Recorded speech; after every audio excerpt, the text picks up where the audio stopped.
রাত 10টার খবর দিনভর আর খবর দিনভরের শুরুতে নজর রাখবো এসআইআর কার্যকর করতে গিয়ে কোনো ভুল হয়নি। এসআইআর যে পদ্ধতিতে কার্যকর করা হচ্ছে তাতেই গলদ, আর তার জেরেই এত নাম বাদ। সুপ্রিম কোর্টে শুনানিতে এমনই সওয়াল করলেন যোগেন্দ্র যাদব।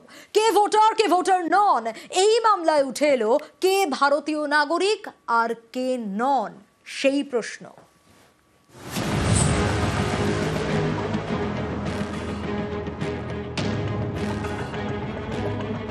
এসআইআর ভোটার তালিকার বিশেষ নিবিড় সংশোধন, এ নিয়ে সুপ্রিম কোর্টে মামলা। মঙ্গলবারের শুনানিতে হাজির হয়ে এসআইআর এর পদ্ধতি নিয়ে প্রশ্ন তোলেন যোগেন্দ্র যাদব। সওয়ালের সময় বলেন, এসআইআর কার্যকর করায় ভুল নেই, এসআইআর যে পদ্ধতিতে কার্যকর করা হচ্ছে তাতেই গলদ। এই কারণেই বিহারে 65 লক্ষ ভোটারের নাম বাদ গিয়েছে। এটা বিপুল সংখ্যায় ভোটাধিকার চলে যাওয়া ছাড়া আর কি। 30 সেপ্টেম্বর ভোটার তালিকা চূড়ান্ত হয়ে যাবে। তালিকায় নাম বাদ গেলে নতুন করে তোলার আবেদন করতে করতে বিহারে বিধানসভা ভোট এসে যাবে। এভাবে তো প্রার্থীর নামও বাদ চলে যেতে পারে। পুরুষের থেকে মহিলাদের নাম বেশি বাদ গিয়েছে, অথচ পরিযায়ী শ্রমিকরা মূলত পুরুষ। ভোটার তালিকা সংশোধন নিয়ে চলা এদিনের শুনানিতে সওয়াল পাল্টা সওয়ালের কেন্দ্রে উঠে আসে নাগরিকত্ব। একদিকে অভিষেক মানু সিংভির মতো আইনজীবী সওয়াল করেন, বলেন নাগরিকত্বের প্রমাণ দিতে পারেনি বলে ভোটার তালিকা থেকে নাম বাদ দেওয়া হয়েছে। এর জন্য একটা সঠিক পদ্ধতি বেছে নেওয়া উচিত ছিল। বিধানসভা ভোটের আগে 3 থেকে 4 মাসের মধ্যে এটা সম্ভব নয়। 2003 সালের পর বিহারে 5 কোটি ভোটারের নাম যুক্ত হয়েছে। হঠাৎ করে 5 কোটি মানুষের নাগরিকত্ব নিয়ে সন্দেহ প্রকাশ করা যায় না। জবাবে বিচারপতি সূর্যকান্ত বলেন, 5 কোটি ভোটারের নাম বাদ গেলে আদালত সেটা বুঝে নেবে।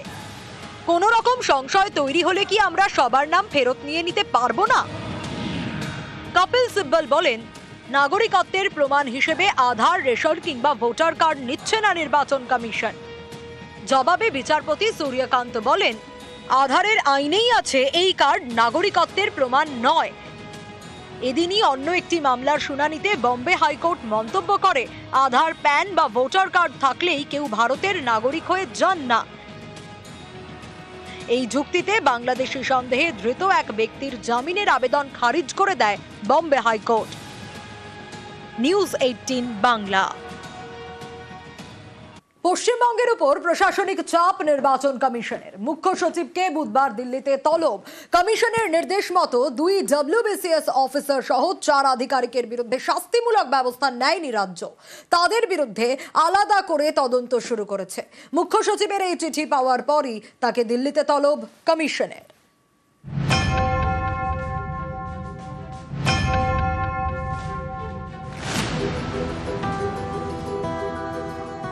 এবার প্রশাসনিক চাপ বাড়াচ্ছে নির্বাচন কমিশন।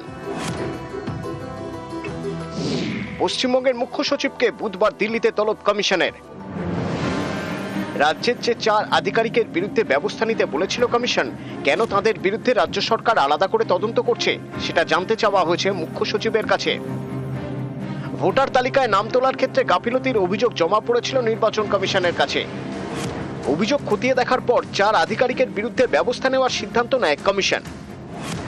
পূর্ব মেদিনীপুরের ময়না এবং দক্ষিণ 24 পরগনার বারুইপুর পূর্ব কেন্দ্রের 2 ইলেকটোরাল রেজিস্ট্রেশন অফিসার বা ইআরও এবং 2 assistant electoral registration officer AERO, এর মধ্যে 2 জন WBCS অফিসার। মুখ্য সচিবকে চিঠি দিয়ে এই 4 আধিকারিককে সাসপেন্ড এবং তাদের বিরুদ্ধে FIR করতে বলে কমিশন। সোমবার কমিশনের চিঠির উত্তর দেন মুখ্য সচিব।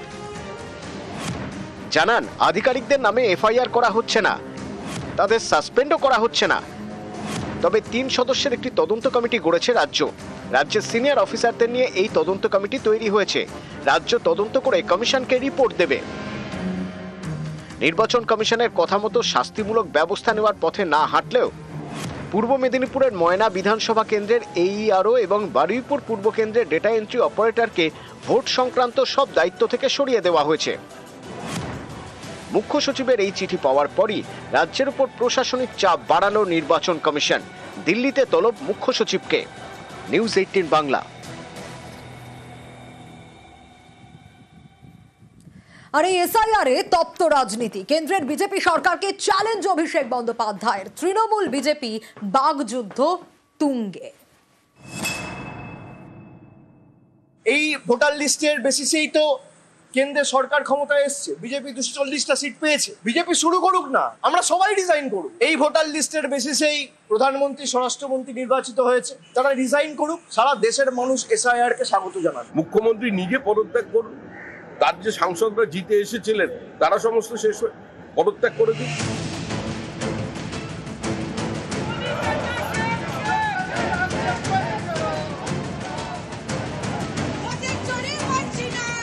ভোটার তালিকা ঘিরে গরম ভোটের রাজনীতি। এবছর শেষে বিহারের বিধানসভা নির্বাচন, তার আগে সেখানে এসআইআর বা বিশেষ নিবিড় সংশোধন করে ভোটার তালিকা থেকে 66 লক্ষ নাম বাদ দিয়েছে নির্বাচন কমিশন। বিহারের পর এবার বাংলায় এসআইআর এর প্রস্তুতি নিচ্ছে কমিশন। এ রাজ্যে বিধানসভা ভোট আগামী বছর। বিজেপি বিরোধী দলগুলির প্রশ্ন, এই ভোটার তালিকাতেই তো গত লোকসভা নির্বাচন হয়েছে, নরেন্দ্র মোদী প্রধানমন্ত্রী হয়েছেন, তাহলে এই ভোটার তালিকায় বিধানসভা ভোট করতে অসুবিধা কোথায়? এই ভোটার লিস্টের বেসিসেই তো কেন্দ্রে সরকার ক্ষমতায় এসছে, বিজেপি 240টা সিট পেয়েছে। বিজেপি শুরু করুক না, আমরা সবাই রিজাইন করুক। লোকসভা ডিসলভ করে সারা দেশে এসআইআর হোক। ভাই, আপনি নির্বাচিত হয়েছেন, আপনার ভোটার লিস্টে গড়মিল নেই। আমি নির্বাচিত হয়েছি, আমার ভোটার লিস্টে গড়মিল রয়েছে। কি সুন্দর, এটা হতে পারে না। এই ভোটার লিস্টের বেসিসেই প্রধানমন্ত্রী, স্বরাষ্ট্রমন্ত্রী নির্বাচিত হয়েছে, তারা রিজাইন করুক। সারা দেশের মানুষ এসআইআর কে স্বাগত জানান। আমি ইলেকশন কমিশনকে বলবো, আপনারা যদি ঠিক হন, তাহলে প্রথম পদক্ষেপ, যদি এই ভোটার লিস্টে গড়মিল থাকে, তাহলে ফার্স্ট স্টেপ শুড বি যে তৎকালীন যিনি চিফ ইলেকশন কমিশনার ছিল রাজীব কুমার, তার বিরুদ্ধে নির্বাচন কমিশন থেকে এফআইআর করা। সেই ভোটার লিস্টের বেসিসে যারা নির্বাচিত হয়েছে সবার পদত্যাগ করা উচিত, এবং তারা যদি পদত্যাগ করে তাহলে প্রধানমন্ত্রীর পদত্যাগ করা উচিত। সরকার ভেঙে দিক, কর্ণাটকে, হিমাচলে ভেঙে দিক, তেলেঙ্গানায় ভেঙে দিক। মুখ্যমন্ত্রী নিজে পদত্যাগ করুন, তার যে সাংসদরা জিতে এসেছিলেন তারা সমস্ত শেষ হয়ে পদত্যাগ করে দিন। আসলে এটা একটা প্রক্রিয়া, ভোটার লিস্ট রিভিশন হবে না।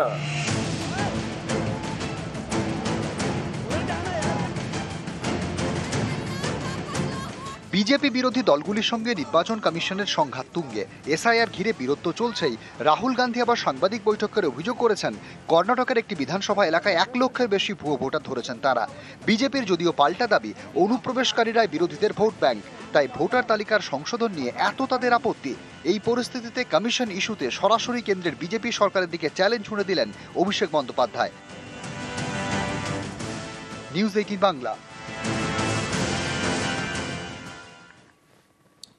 টাকা উদ্ধার তদন্তে প্যানেল গঠন। বিচারপতি বর্মার বাড়িতে টাকা উদ্ধারের তদন্ত। টাকা উদ্ধারের তদন্তে 3 সদস্যের প্যানেল গঠন। লোকসভার স্পিকারের নির্দেশে প্যানেল গঠন। বিচারপতি যশবন্ত বর্মার বাড়িতে উদ্ধার হয় টাকা। টাকা উদ্ধার তদন্তে প্যানেল গঠন। भारत के राष्ट्रपति को माननीय इलाहाबाद उच्च न्यायालय के वर्तमान न्यायाधीश न्यायमूर्ति यशवंत वर्मा को न्यायाधीश जांच अधिनियम 1968 की धारा 3 के साथ भारत के संविधान के अनुच्छेद 124(4) के साथ पठित अनुच्छेद 217 और अनुच्छेद 218 के अंतर्गत उच्च न्यायालय के न्यायाधीश के पद से हटाने के लिए एक समावेदन प्रस्तुत करने का प्रस्ताव है।